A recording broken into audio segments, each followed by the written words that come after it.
Hello, hello. My name is April Malone with Yes, I Work From Home, and this is the podcast. Today, this is a solo episode. I am going to be talking about interviews, and specifically interviews that are related to job interviews, but also a lot of the things that I'm going to be saying, probably 90% of it could apply toward like the podcast interviews that you'll see me doing here on the show. There's a lot of overlap in some of those tips and tricks. But before I get into that, I do want to invite you, if you are interested in being a guest on this show, I am taking guests. I have a website, www.yesiworkfromhome.com. If you go to /podcast/guest, so again, www.yesiworkfromhome/podcast/guest, you can find a guest interest form. It's a Google form, and it'll just ask you a few things about your work from home life, what kinds of things you're doing, and about how many hours a week you're working. Pretty simple, and a lot of the questions are even optional. Some people like to plug their own social media and give people a way to contact them. Other people, not so much. It just depends on the nature of your work and your personality and how much you want to be out there. I do interview people who are entrepreneurs, also employees, owners of small businesses, managers, everybody in between, freelancers and independent contractors. I actually generally am able to find a fair number of people who are entrepreneurs, who are working for themselves. It is a little bit more tricky sometimes to find those who are working for a corporation. I do like to get the full gamut. I have done it all. I've been an employee in the past, and I've worked for myself in the past and started my own thing. I've kind of done it all. And I think that what we really have as common ground is that we're all trying to get our work done in the same space that we're living in. And that's where we have a lot of common things and can help one another, regardless if we're the manager or the employee.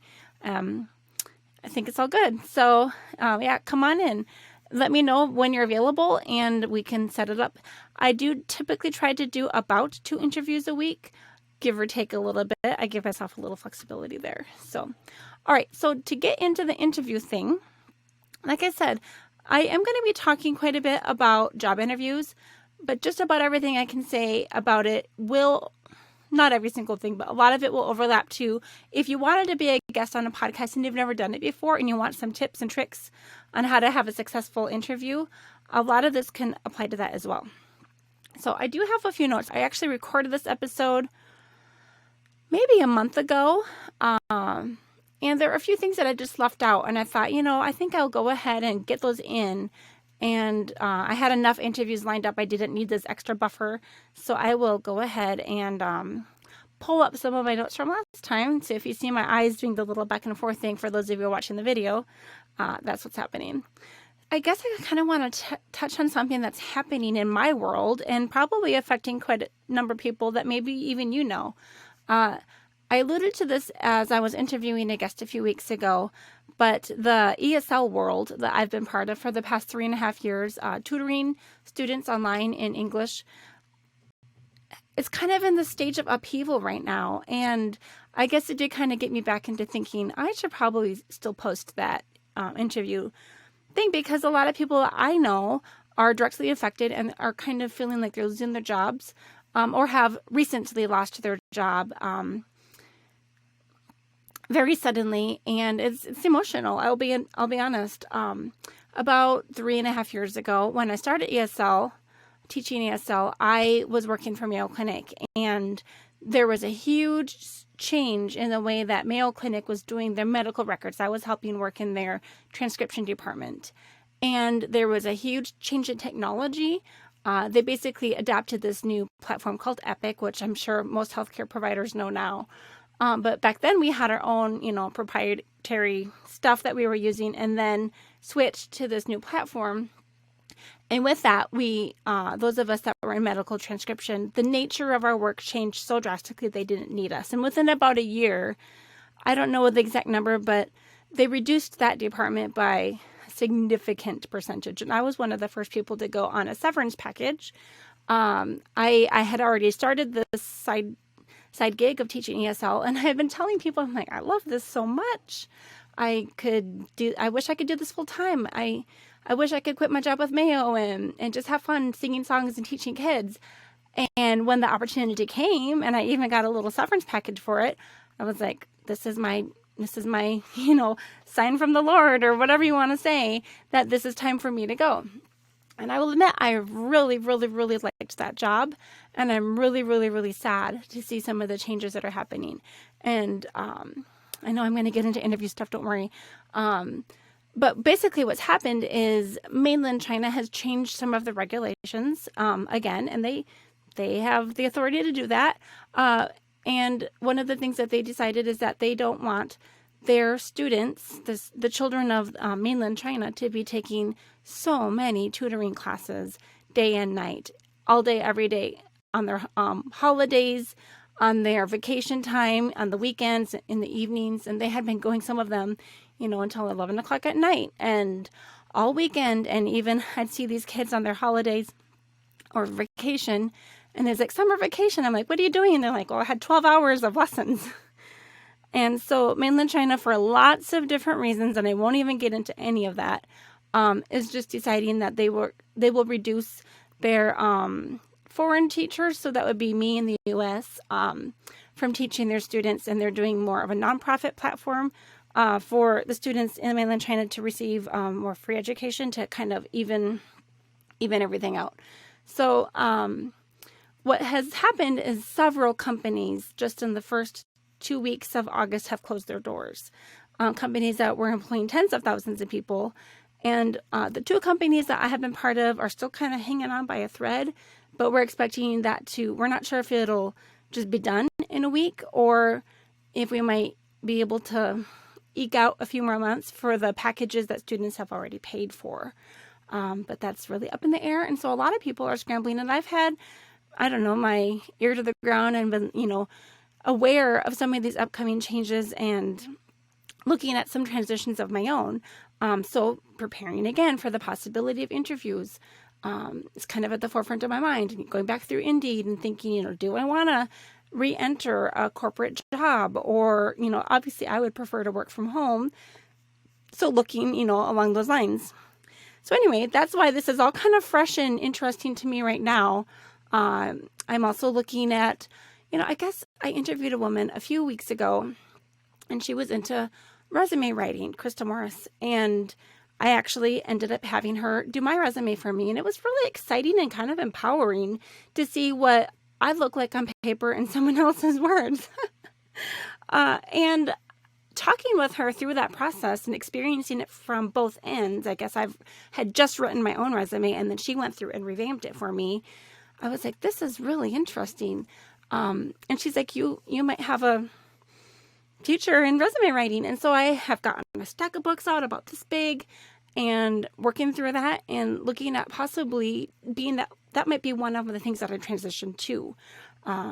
It's not official yet, but you might be the first to know. So look at that coming down the pipe later.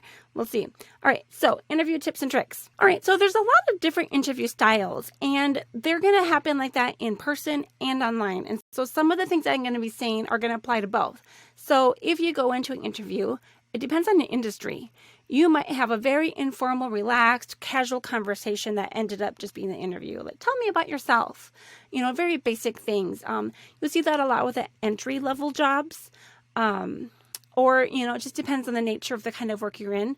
That might be the most important thing to them, is to make sure you have a good match as far as personality. Then you're going to get the people that are looking for someone who can really demonstrate their technical skills. My husband is in a field where one of his first interviews when he got his master's degree, he went in, it was in person. And I guess I was going to get into this a little bit later, but there's the panel interviews where you'll interview with multiple people. His was a series of one-on-one interviews back to back to back. It was 7 in a row, I think. And then he cycled back to the first person from HR again at the end. And so he met with 7 different people for 8 different half-hour meetings. Some of them might have even been an hour. But in some of those one-on-one meetings he had to sit up on a whiteboard and demonstrate his ability to solve problems, remembering formulas and things like that from his studies, really demonstrating his ability to do something in front of someone when you're nervous. And I know that there are quite a few different industries that will have you do that. They'll have you solve a problem or complete a task while they're watching, or they'll give you a short amount of time to complete that. So that would be another set of things. Then you're going to have the panel interview, which I mentioned, which would be instead of having seven different people back to back, you get all 7 at once. So that does happen on Zoom interviews as well. You might have, open it up and there'll be 6 people looking at you, and most of them will be listening, and one person might be asking the questions, so they might rotate out and take turns. And that will come up a little bit later when I'm talking more specifically about Zoom, but keep that in mind. Another thing that is happening with interviews online, especially job interviews, is being asked to just submit a video submission where you're just like talking about yourself for 15 minutes, not having anyone prompt you or ask you questions. Maybe you have a few written questions, and that's something that some people feel really awkward doing, and other people feel like they can really nail it because maybe they could record it and submit their final favorite version. Though some platforms might just have you record it and you just get one chance, and whatever happened, and you just submit. I don't know. I haven't personally done that style, but I've heard of them. So, and like the kind that my husband did, he was meeting with multiple people across different departments, and then kind of up the chain of leadership as well.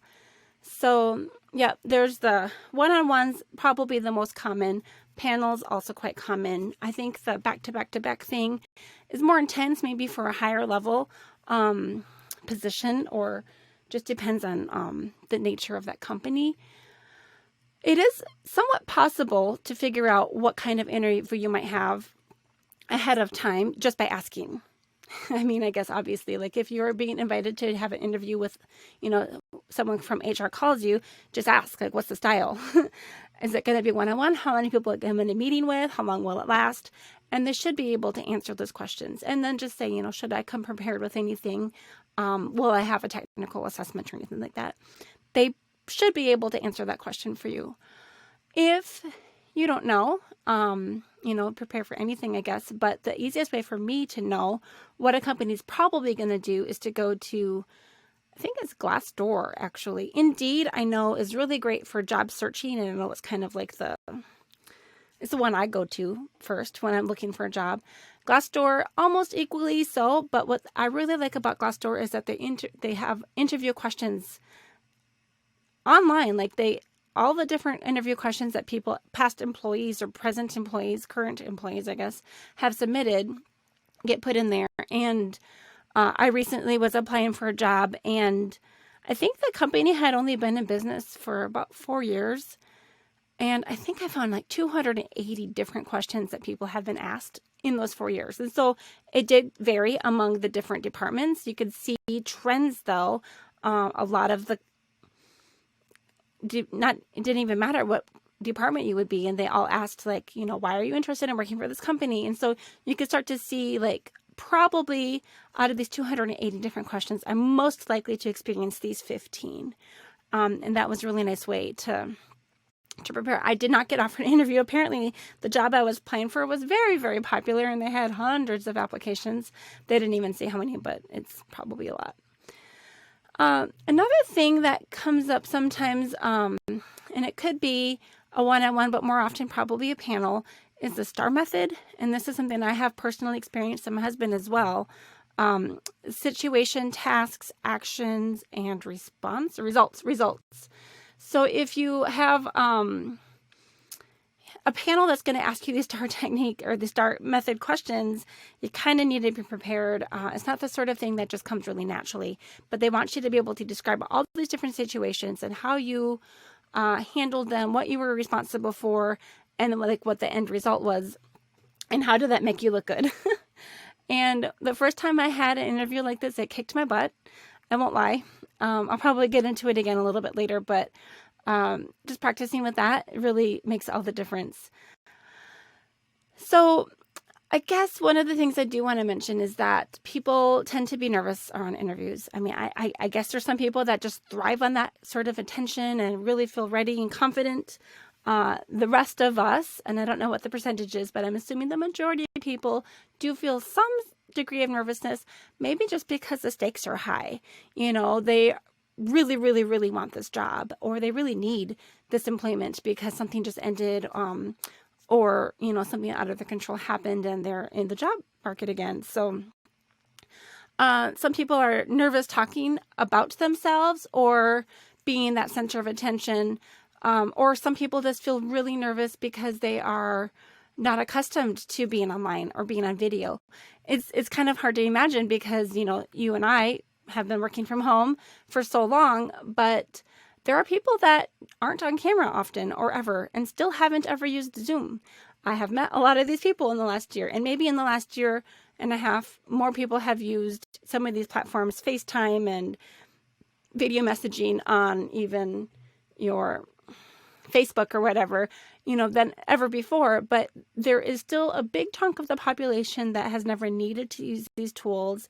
And if they're considering working from home for the first time, might need a little extra support and love and TLC to get through that, because it is a learning curve. I mean, we all remember, maybe not everybody, because I'm older than maybe a lot of you, but at some point, we all had to learn how to use these tools and how to get comfortable with them. And it took a little while, and maybe we forget.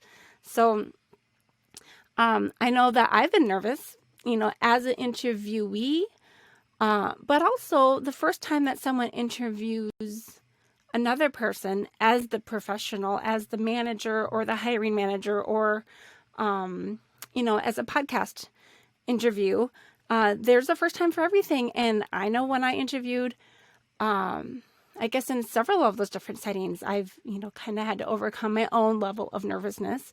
I remember my very first interview. Actually, it's kind of funny. We all had, maybe we didn't all, but I had a job when I was 16 and another when I was 18 and 20, whatever. But after I got out of college and I got my first real job, I didn't actually want that job that I was interviewing for. I just kind of did the interview because I was put up to it by my parents and an aunt who told me that there was this job opportunity I should pursue with Mayo Clinic. And I knew I was overqualified, and it was not anything that I wanted to stick with for any amount of time. And they wanted me to commit to a year, and I didn't want to commit for a year, but I just did it to appease them. And I ended up keeping that job for 17 years. It's one of those stories. But I think the reason I wasn't nervous is because I knew, it would have been an easy job for me to get. But then later, a couple of years later, when I was going to look for a different position within the same company, that's where I had my first high stakes interview, I guess, if you will. And that was actually my interview to start working from home. And so I think maybe I was more nervous because it meant I could move out of state. It meant I could get away from the Minnesota winters. And so I do remember that feeling of nervousness just like washing over me and wiping my mind empty. Like I couldn't even find my words, and I was so prepared. And yeah, it happens to the best of us. And I think just with a little bit of practice, all of those things become a little bit easier. Speaking of practice, so when I did that first interview for the work from home job, I really bombed it. I remember my mind just going blank, and I had never experienced the STAR technique questions. And so I couldn't always remember where I was at, and they'd ask me about a situation, and I thought of a good example. And then the very next question sounded so similar, and I wanted to use the same example that I had just used. And I just remember falling apart and being like, I don't even know. And so 2 weeks later, I applied for a similar position, and it even had some of the same people, I think, in the interview. But by that time I had practiced and I was prepared, and I had situations and actions and tasks and situation, task, actions, and results. I had it all figured out, and I had multiple examples that could go with multiple different scenarios. And so when I ran out, I had another one backed up, and I came with papers that I could refer to just in case I got a little bit too nervous.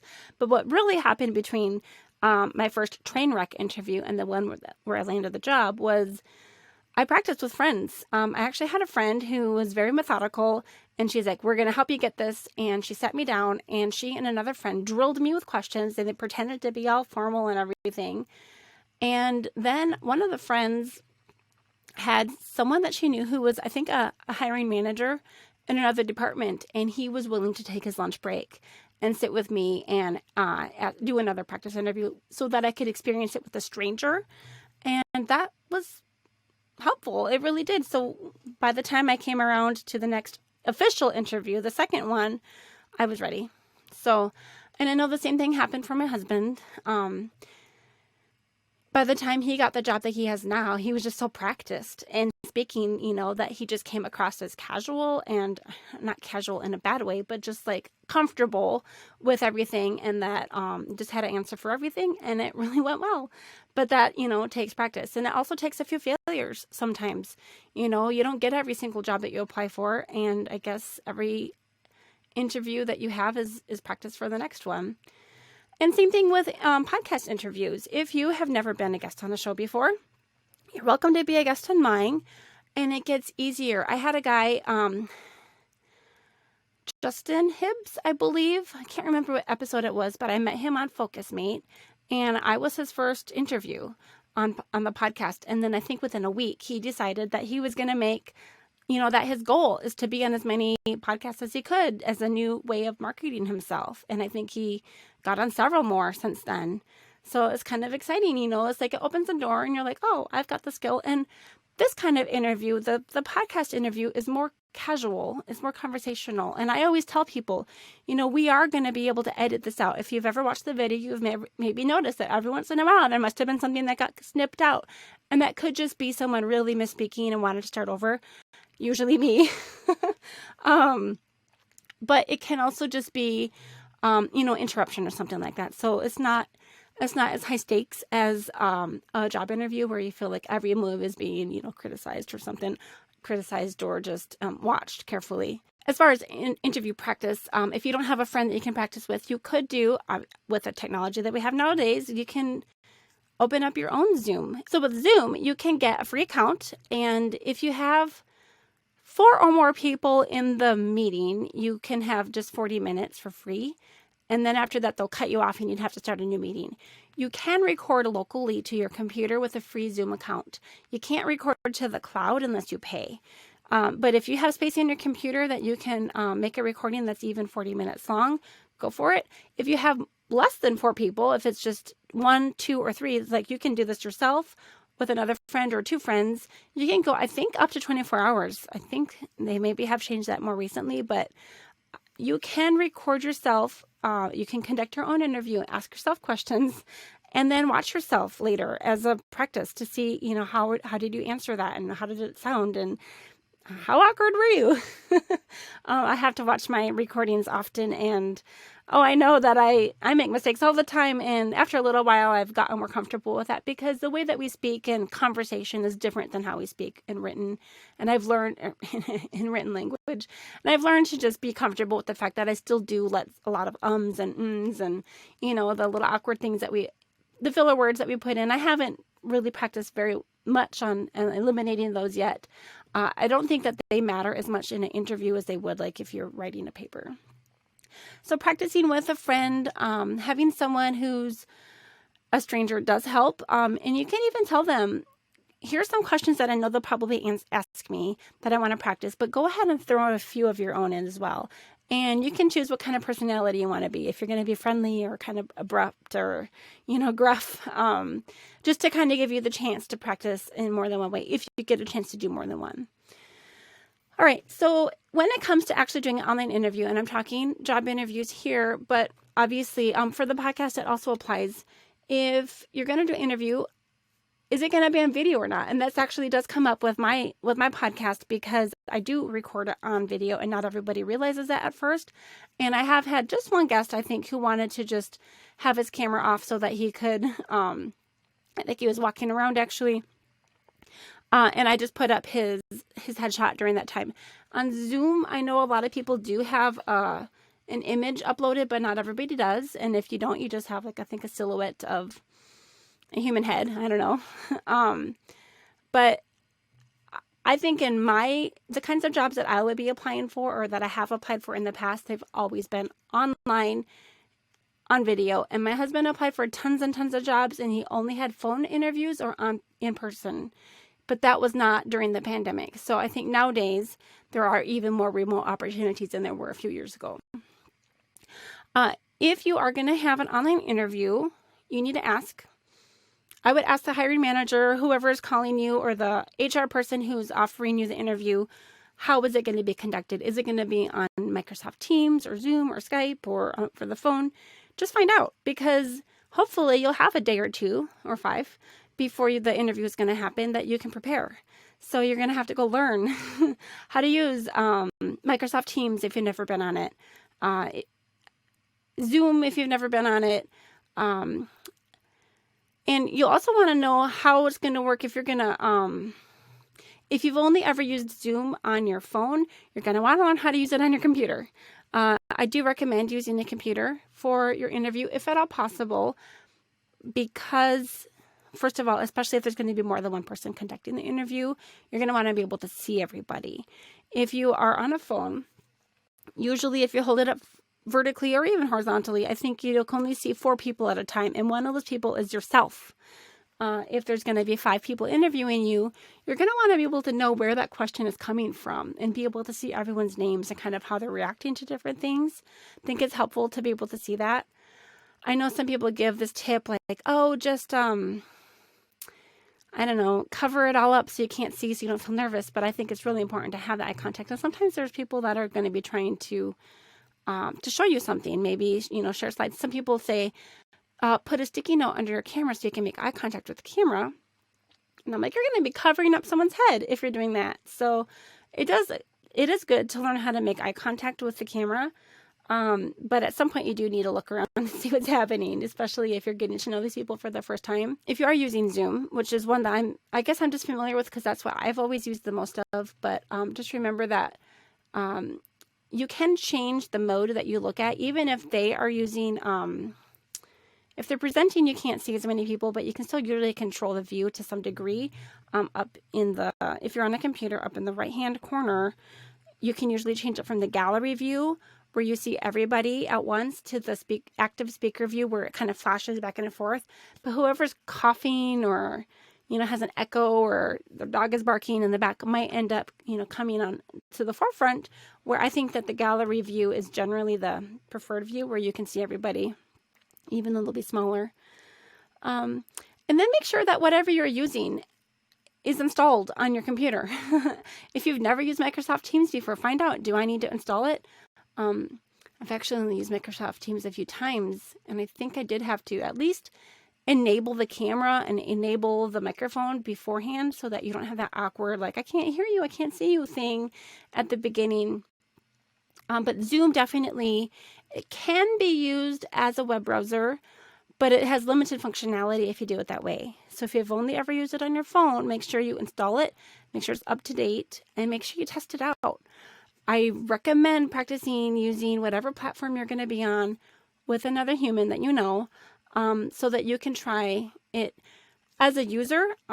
Maybe you've been accustomed to driving it and being like the host of the meetings, and you're not as familiar with being on the other receiving end, where some of the controls might be different. It's good to figure that out. I like to kind of think about interviews online in similar to the way that we would do it in person. In the past, if you were going to get a big job on the other side of the country, they would fly you out, and you would usually have to spend the night in a hotel, like the night before, and get ready and get yourself there. And sometimes that transportation would be paid for, and sometimes if it was local, you would have to get yourself there. But I like to think about getting yourself ready for an interview online almost needs the same amount of effort. And I think that people forget that sometimes. Like, if you were going to be interviewing on the other side of the country, it might take you 2 days to prepare, to pack and to get yourself there and to practice. And I think that sometimes people feel like they can blow off an online interview, like not show up. It's not as important, but that interview is still blocking real time on other people's calendars. And it also takes, I think, the same level of, it's the same level of importance as it would be if you were going to be interviewing in person. They might be paying you the same kind of package. And so I guess I'm just trying to say that it's going to take some preparation. And I think that a lot of people think that they can just do a phone interview, or what I mean is an online interview on their phone with their local Wi-Fi. And I think it's going to take a little bit more preparation than that. And there's a few reasons that it's good to do that. And this, I am talking about job interviews here. Interviewing with Wi-Fi, you can get yourself closer to the router, or try to get yourself as close as you can to the router if you do have to rely on the Wi-Fi, but I just would recommend it's not the best deal. So think of that Ethernet cable as being your reliable transportation. For lots of reasons. It's got, more security, and I know that might not be as important in your interview, but it's just more reliable, I think is the best way to put it. And it just makes it so that you're not having that like 4-second lag, or that even like that half-second lag can make an interview just a little bit more awkward, where people start talking over each other and asking a question, and oops, they were still answering, and that does happen sometimes in the podcast interviews. It has happened actually quite a lot when I was interviewing people for one of the ESL jobs. Because you might have done a ping test once upon a time that was really high number, and it was like maxing out in like whatever you're paying for. But if you're ever doing an interview during prime time, or when a whole bunch of other people are using the internet, or someone else in your home is streaming, it might not be so great. And when I was teaching at 2 o'clock in the morning, I usually had great internet unless there was an outage, and they always did outages when I was teaching at 2 o'clock in the morning. But for the most part, there wasn't a lot of traffic happening. And of course, it depends on like what style of internet you're using. Are you connected to fiber versus DSL versus cable versus satellite? There's so many different ways that people get internet these days, but just keep that in mind that whatever you do, try to be connected. Oh, and I thought of a story. I saw this lady in one of the working mom groups that I've been part of for a few years. This lady was like, I think I want to interview. I have an important interview. It's like for my dream job. But she was going to be coming back from vacation, and they were going to be traveling to like half the country or something like that. She's like, I wonder if I could just do it in my car with my hotspot. I was like, wow, can you adjust your travel plans? Like, do you have to leave your in-laws or wherever you're staying in the morning? Could you stay until the afternoon to complete your interview, at least with their Wi-Fi or their internet? Or could you, travel, like leave 6 hours earlier and then travel and like stop at a hotel and like use, a business connection or something like that at a hotel? Because I'm like, I just don't know that wherever you're landing, how are you going to know if you're going to have a good internet signal hotspot or not? You can steal Wi-Fi from Starbucks or something like that, but I just can't imagine that would be reliable. And she was like, it was going to be on Microsoft Teams, and she's never used it on her phone before. I don't know what happened to that lady or her interview. I actually wish I could find out. That'd be good. But yeah, I would not recommend doing an important, dream job interview using a hotspot in your phone in the car. Like, that doesn't even look professional. Like, I have seen people who have taught ESL from their car, like put up a sheet or just didn't care, some sort of like tag board or background behind them, just to get by for like a one-time thing. But if it was a dream job, I would try a little harder, frankly, to make something happen that would, have less chance to fail. So I'm like, even if you have to pay the hotel $20 just to use their business center, then hope to God that there's nobody in the business center when you're trying to do an interview. Just, consider options, even if it means paying for a hotel room and kick the husband and the kids out to the pool for a few hours just to get it done. So yeah, I have interviewed people before that were in a hotel room, and that was fine. They told me they were in a hotel room, and I didn't really care, but at least I knew they were trying. Well, and like with phone signal too, like I actually just switched. I have had Sprint for, 17 years or something ridiculous, and they're being bought out by T-Mobile. So we go into the Sprint store, which is now T-Mobile, the other day, and I said, we want to use my husband's employee badge to be able to get like a $20 discount on our service, and they said, oh, well, actually, we don't have that program anymore because we're T-Mobile now, but because we're T-Mobile now, we can switch out your SIM card and get you much, much, much, much, much better quality signal than you had ever in the past with Sprint, which was the biggest lie, because as soon as they switched out my SIM card, and they actually gave us like a free line and like a few other perks, so now I feel kind of bad about going back, but as soon as they switched out that SIM card, our signal tanked. And we thought that we would have even better signal than we did, and it went from 3 to 4 bars down to 1 or 2 bars, and sometimes we don't even have any signal. I was on an important call this morning, and it kept dropping, and it was very embarrassing, and I kind of want to go back to the store and be like, what's the deal? So I would say that phone can get you by in a pinch, but I would use it as a last resort and not your first plan. So if you're thinking about what you're going to wear for your interview, here's a few points. I guess if you're going to be online, obviously, usually we're heads and shoulders around here, but you still have to wear pants. I just have to feel like I always feel like I have to say that. No matter what, even if you are going to only be showing heads and shoulders, you still have to wear pants. I heard a story the other day about a woman who was going to be doing an interview, and she was dressed professionally on the top. And thank God she was wearing something on the bottom, because she had to stand up and go close the door behind her. And everybody saw her fancy pajama pants that probably did not match her top, which is actually exactly how I'm rolling right now. I've got polka dots on today. But honestly, I have heard too many horror stories, literally horror stories, people probably getting fired kinds of horror stories, where you accidentally stand up and everybody sees. There have been people that have had a mouse run over their foot or a spider crawling up their leg. Sorry about that. Didn't mean to give you that visual. And jump up, unexpectedly, and you just have to be wearing something on your bottom. And it's just my pro tip here. So yeah, as far as an interview, just kind of like anything else, you usually want to dress nicely for the occasion. I do know someone who wore a formal dress to a job to apply for a childcare position, and that was maybe a little over the top.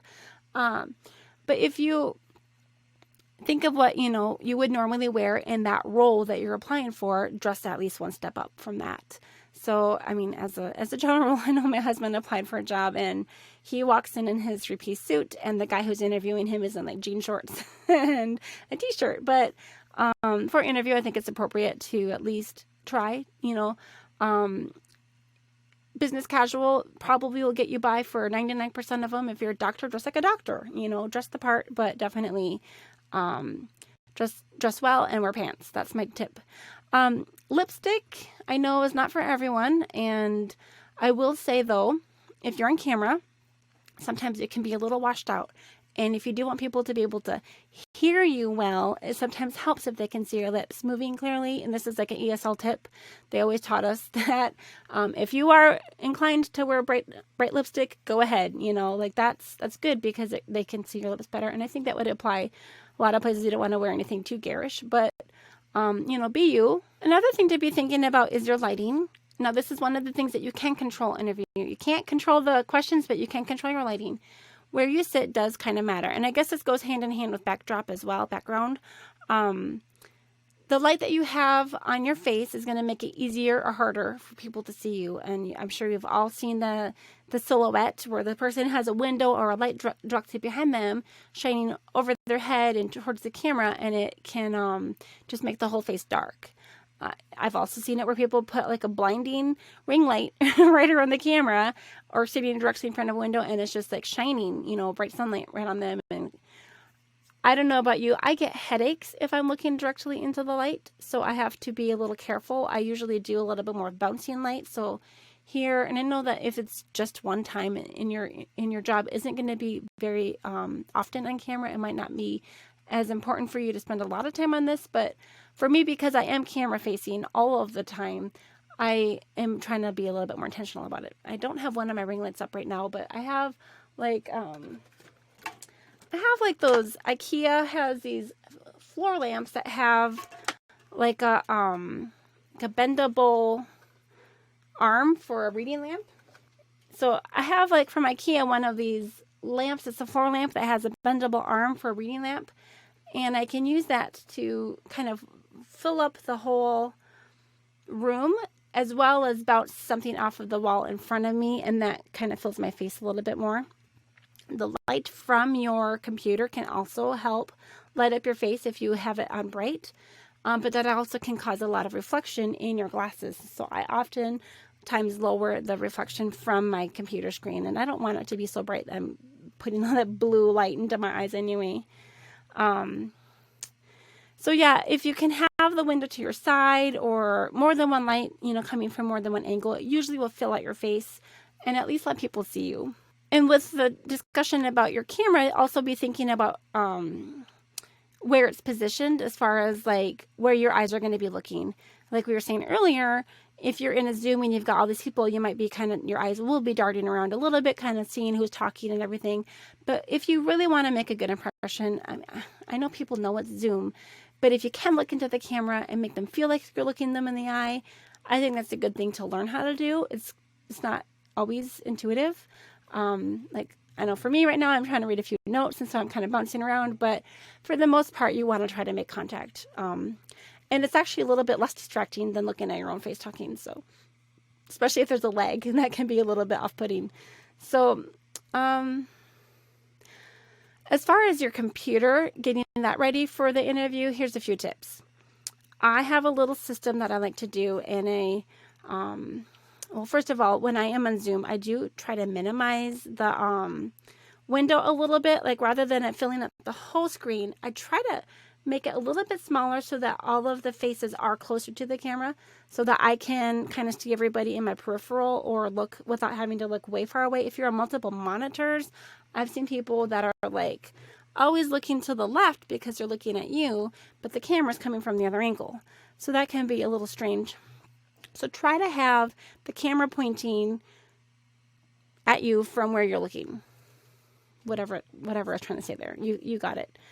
Yeah, that second monitor can really make it a little bit strange, like as though you're like looking at someone's, looking at the door the whole time you're talking. And the same thing with sound. You can control your lighting, you can control where your camera is, and you can control your sound. So I'm trying to give you a little bit of control during your interview. When you are doing an interview, either for a podcast or a job interview, how you sound is important. They want to be able to hear you clearly.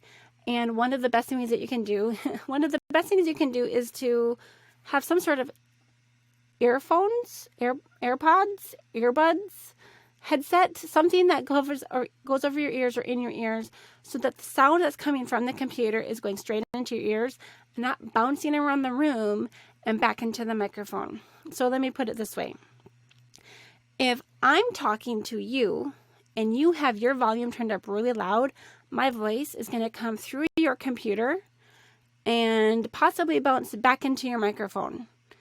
And then I will hear my voice echoing back at me, and you won't even know. So one of the best ways to have a quality interview is to protect that from happening by wearing earphones. Oftentimes, whatever headset or earbuds you have will have a pretty high quality microphone on them. The old earbuds that you would get from iPhone actually had a pretty dang good microphone, and the sound quality was pretty good too.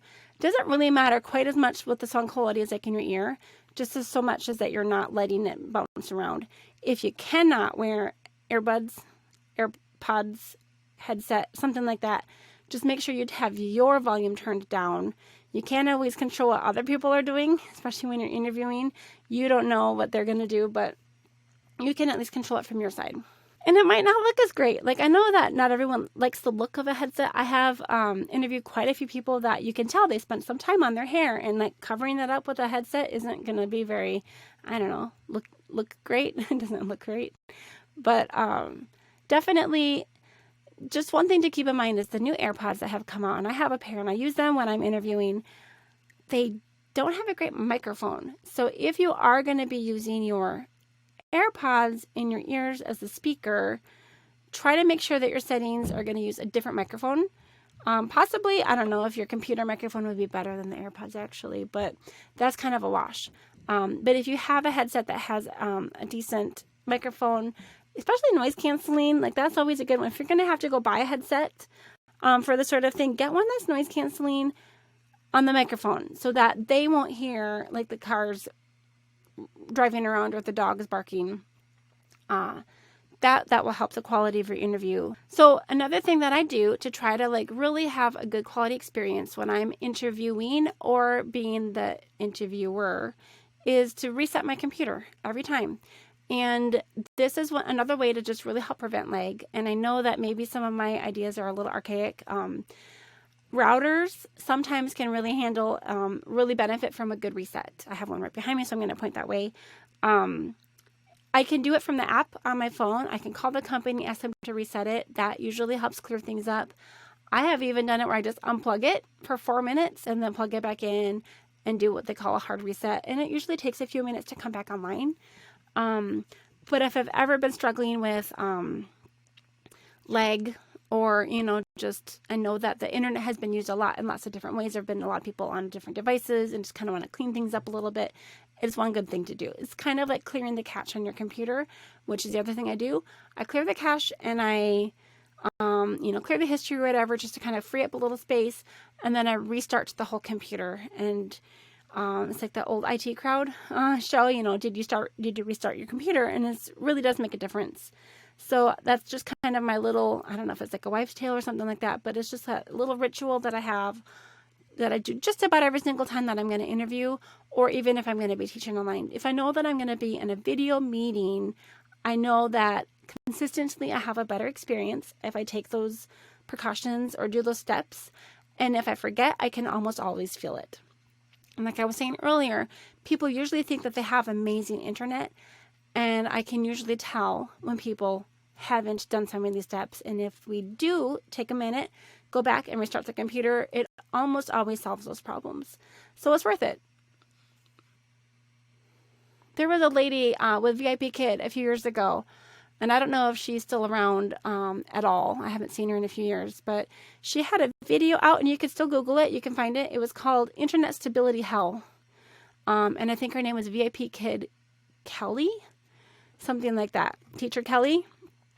And she basically talked about some of these same things that I just mentioned about restarting and things like that.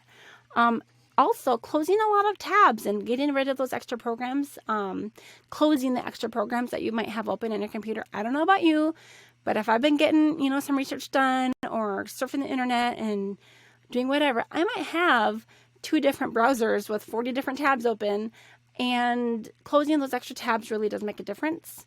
I don't know why, but it does. And I'm not one to explain these things. I just do them. But yeah, if I have, 16 tabs open, my experience isn't going to be as good as if I only had 2 tabs open. So generally, if I am being interviewed or conducting an interview, I try to only have the tabs open that I need to conduct the interview. Like for me right now, I have the browser where I'm recording, and the other browser that I had is the notes that I'm using. And that's it. I guess my calendar must have opened up in the background, but I usually try to close my email and my calendar and the other things that might have popped open just throughout the course of the day. The only time that I usually try to keep the email open is if I'm not connected and are having any problems. I want to make sure that whoever I'm trying to interview or be interviewed by can still communicate with me. Same thing with the phone. I'm all about silencing it, turning off notifications on my phone and on my computer so that I don't have things dinging and popping up and beeping at me. But I don't put my phone in airplane mode until after I know that things are working. Or if I did put it in airplane mode, I don't want to miss the call. So it'd be more important to put it on vibrate. And then once we know things are working, maybe put it on airplane mode at that point so that it doesn't vibrate. I guess the dinging alarms will still come through, and so it could be a good idea to turn it all the way off. I've had an alarm go off before that I couldn't figure out how to turn it off when I was flustered by trying to talk at the same time. And I guess getting back to the aesthetics of what you're doing, like we're talking about the microphone and the headset and the lighting, where you're sitting also is important. And I know I've talked about this multiple different times in the past, but I'm always a fan of having your back up against a wall if you can help it. or at least in a position where someone else can't come behind you if you share a household. If you are in a household with any other person or animal, I recommend always being able to control what people can see behind you so that you don't have like a half-dressed family member walking by. I have seen it happen more than once.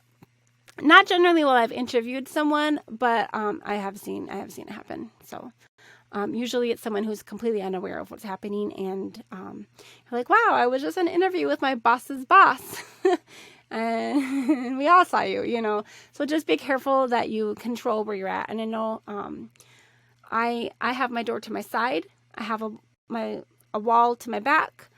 And if someone does open this door, I can put my arm out to prevent them from walking in, to remind them that I'm in a meeting, you know, in a loving and gentle way. But yeah, I have, and it's not always a big deal if someone walks in. I mean, like, that is part of life. I guess it is depending on, you know, what your lifestyle is like and what kind of level interview. But if it's a job interview, I would say that it would be more important to control that environment as much as you can, even if that means asking a loved one to take your children out of the house during the time. When my husband was interviewing, like I said, he only did phone interviews, but it was still really important to us that he had a quiet environment. And I had 3 babies at the time. So my youngest was a newborn. And then my older 2 were, I think, like 3.5 and 4, something like that. 3.5 and 5, maybe, because they're a year and a half apart. So 3 kids who didn't understand the meaning of be quiet when they got upset. So I removed them from the home. We'd go for a drive. We'd go get, you know, drive through. We'd go to a movie.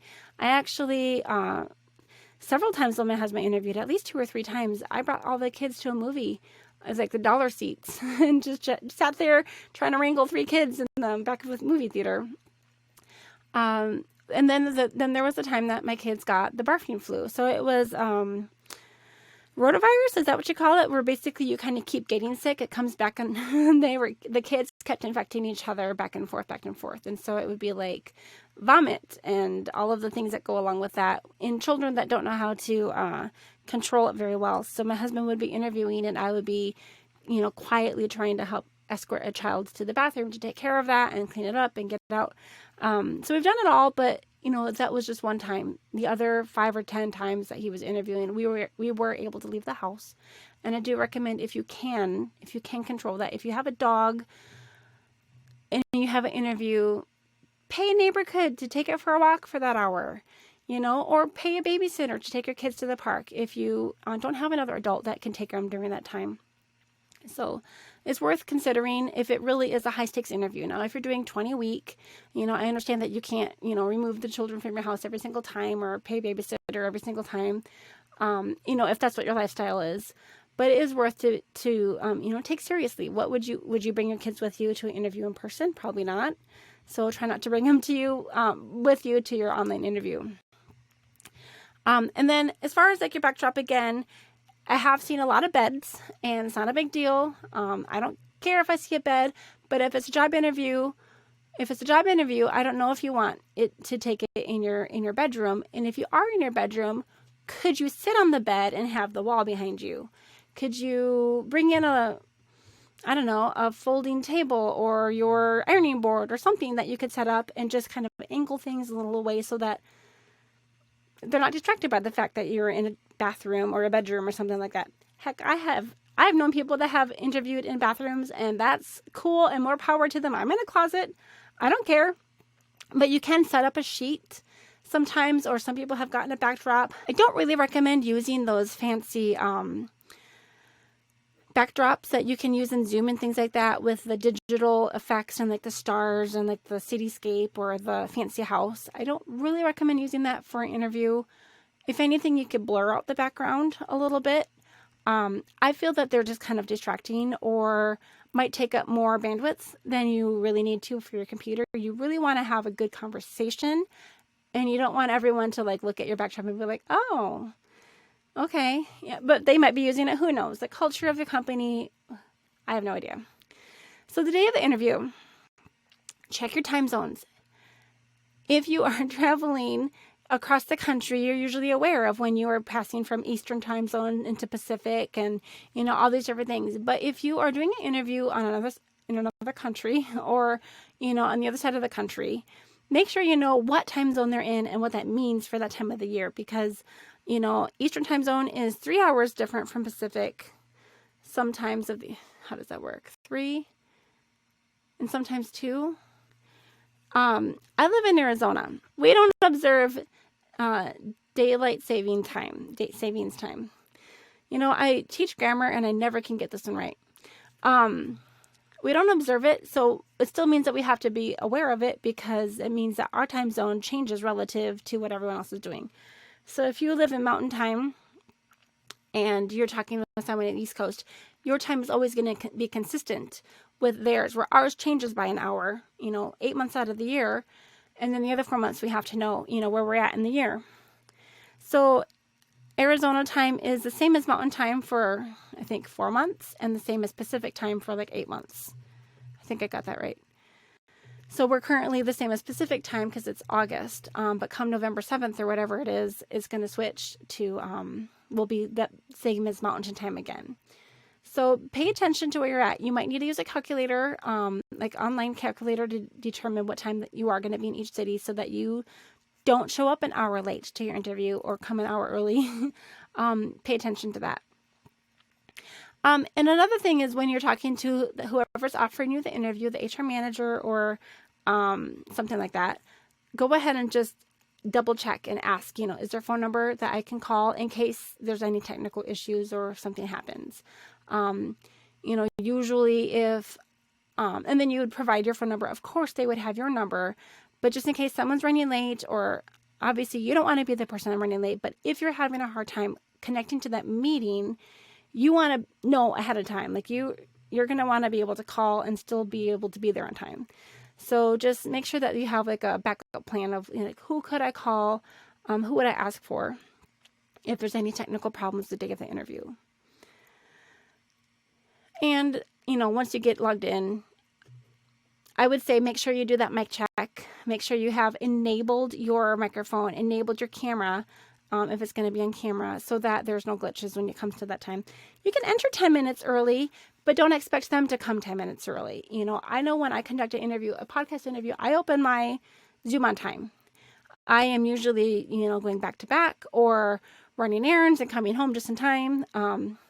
I know some people like to check their settings, and they can usually do that in a waiting room, or they could do that by testing things out. But when the interview starts, and I mentioned this earlier when I was talking a little bit about nervousness, don't be surprised if you start to feel like you're having an out-of-body experience, or the room starts to swirl in your, brain.